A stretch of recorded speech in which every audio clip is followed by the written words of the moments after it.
មកអ្នកណានៅមាត់មកអូចោលលួចឬមួយជាអ្វីរៀងដូចជាស្រីក្លិនដូចជាផ្កា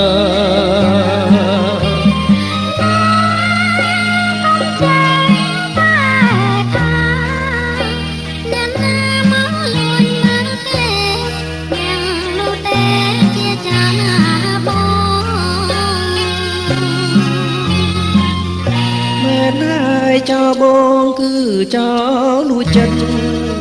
លួចស្នេហ៍អូនមួយជីវិតសូមតែអាណិត